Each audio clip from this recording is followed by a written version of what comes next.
हा, आज आपण सगळ्यात महत्त्वाचा आणि जो स्कॉलरशिपला तुम्हाला 2 मार्क मिळवून देणारा सोपा घटक कुठला? टेलिंग टाइम म्हणजेच काय? क्लॉक. इंग्रजीमध्ये आपण वेळ सांगितली पाहिजे, आपल्याला सांगता आली पाहिजे. मग त्यावर पण आपल्याला परीक्षेला दरवर्षी 5वी 6वी 7वी कंपल्सरी 2 ते 3 प्रश्न असतातच. हा, आणि हा विषय हा घटक सोपा आहे, यातले मार्क घालवायचे नाही. आता आपण क्लॉक म्हणजेच काय? टेलिंग टाइम याच्याबद्दलच्या सगळ्यात 2 महत्त्वाच्या कन्सेप्ट आहेत ते बघूया. एएम आणि पीएम. तुम्ही बऱ्याच वेळा बघता की रे वेळ लिहिलेली असते बघा. Shop will remain open from 6 AM to 7 PM. Am PM लिहिलेलं असतं का नाही? बऱ्याच ठिकाणी एएम पीएम तुम्हाला वेळेच्या बाबतीत लिहिलेलं आढळेल. आता त्या एएम आणि पीएमचा खरा अर्थ काय हे आपल्याला माहिती पाहिजे. बरोबर, आपण शिकतोय, आपल्याला माहिती पाहिजे एएम आणि पीएम म्हणजे काय. एएम म्हणजे काय? Anti meridian. काय आहे म्हणा? Anti meridian. Anti meridian. एएमचा फुल फॉर्म काय आहे? मग एएम कधी वापरायचं? रात्री 12 वाजल्यापासून सकाळी 12 वाजेपर्यंत. म्हणजे तुमची लहान सुट्टी होईपर्यंत एएम असते, एवढं लक्षात ठेवायचं. दुपारची 12ची जी सुट्टी असते की नाही ती होईपर्यंत काय असतं? एएम. आणि पीएम कधी वापरायचं? पीएमचा अर्थ काय आहे? Post meridiem. काय आहे? Post meridiem. म्हणजे दुपारच्या तुमच्या लहान सुट्टीनंतर काय सुरू होतंय? पीएम. काय सुरू होतंय? पीएम. आणि पीएमचा फुल फॉर्म काय आहे? Post meridiem. म्हणजेच काय? दुपारी 12 वाजल्यापासून रात्री 12 वाजेपर्यंत. अगदी बरोबर. आता 15 मिनिटाला इंग्रजीमध्ये काय म्हणतात? क्वार्टर. काय म्हणतात? क्वार्टर. आणि 30 मिनिटाला इंग्रजीमध्ये काय म्हणतात? काय म्हणतात? आता तिकडे पुढे जाण्याआधी तुम्हाला मी मेरिडियमचा अर्थ सांगते. मेरिडियमचा अर्थ काय आहे? आपण भूगोलामध्ये अक्षांश, रेखांश वगैरे शिकलोय की नाही, ज्या काल्पनिक रेषा असतात त्या.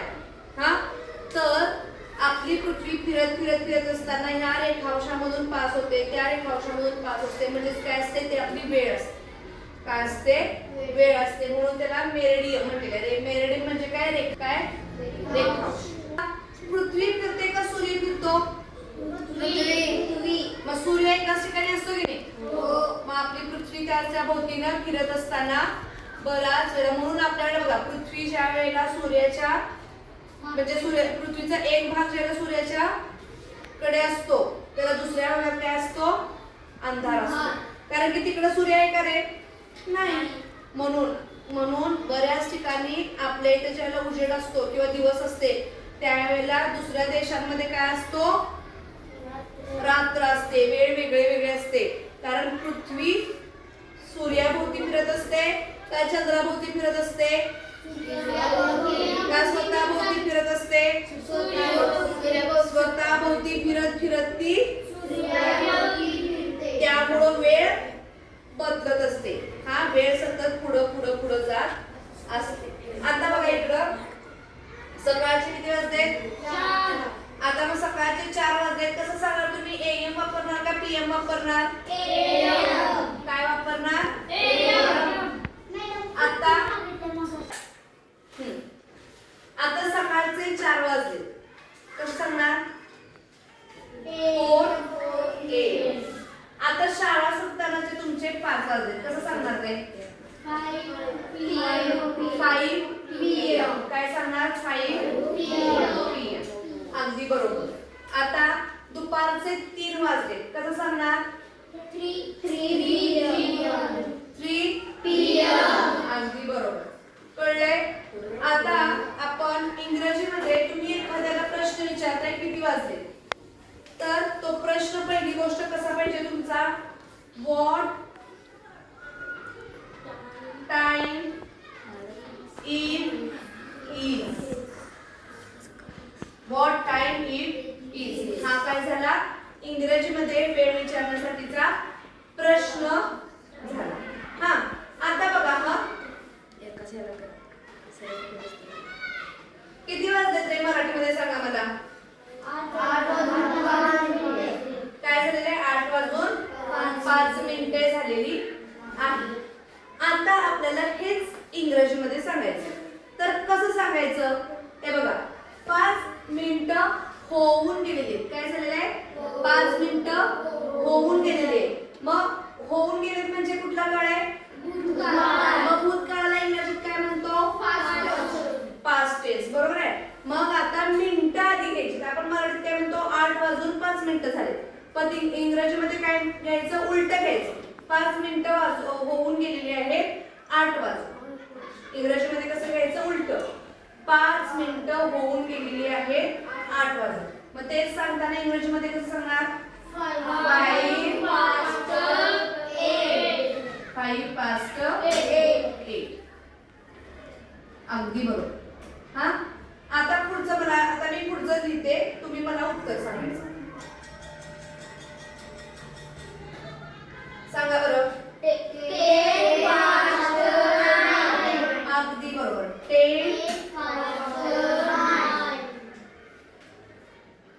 10 past 9. आता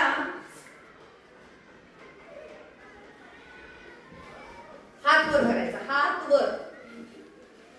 हात वर. ज्यांना ज्यांना येते त्यांनी हात वर. हा, विराज सांग. उभा राहून सांगायचं पटकन. 15 past 11. बरोबर. 15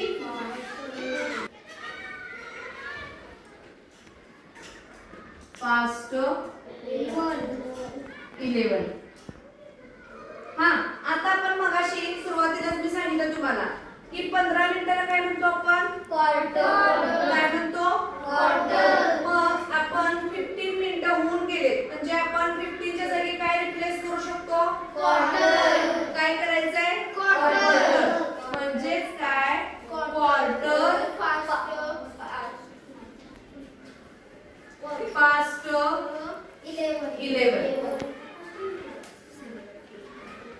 क्वार्टर पास्ट 11 आहे का बरोबर?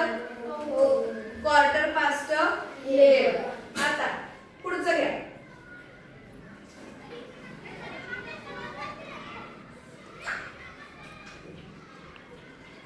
सांगा बरं मला.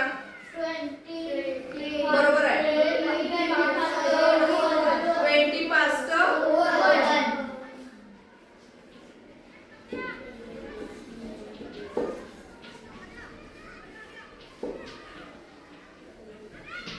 बरोबर. आता पुढचं.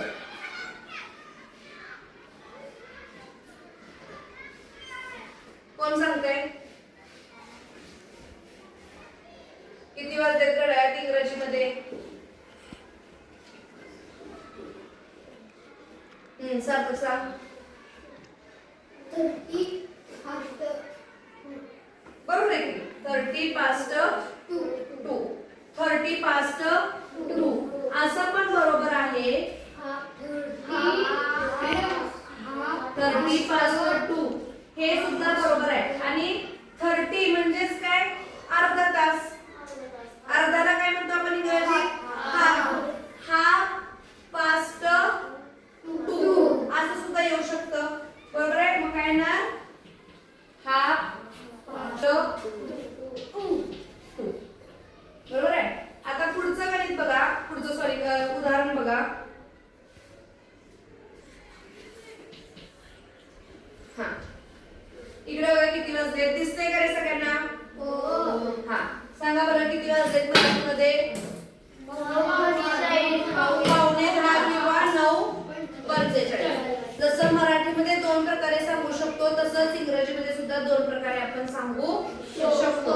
मग मला एक पहिला प्रकार सांगा बरं. 9:45. सांगा बरं, कोण सांगते किती वाजले? हा, आदित्य सांग. Quarter to 9. ज्या वेळेला तेवढे मिनिटं कमी असतात ती पुढची संख्या घड्याळात येण्यासाठी त्यावेळेला 2 चा वापर करायचा. past चा वापर करायचा. कारण ऑलरेडी वाजलेत का ते?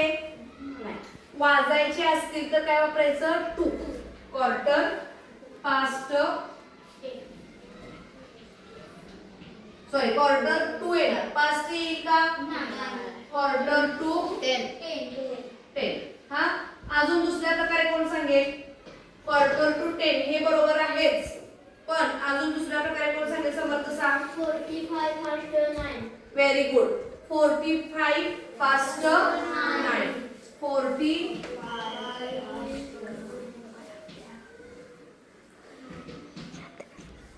45 फास्ट 9. आता अजून एक बघूया आपण उदाहरण.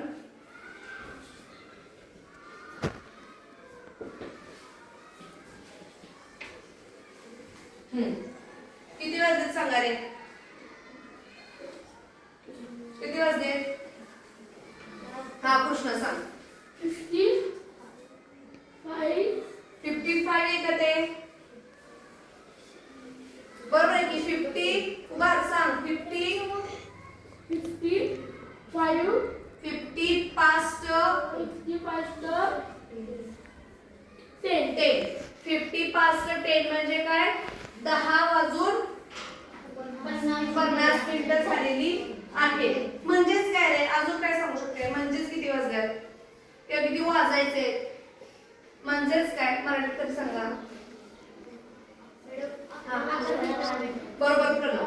11ला 10 मिनिटं कमी आहे. मग कमी असते तर कोणता शब्द वापरायचा म्हणून सांगितलंय मी? काय वापरायचं? मग कसं लिहू शकते बघा. 50 फास्ट 10 असं पण येत आहे. आणि अजून दुसऱ्या प्रकारे कसं लिहिणार आहे आपण?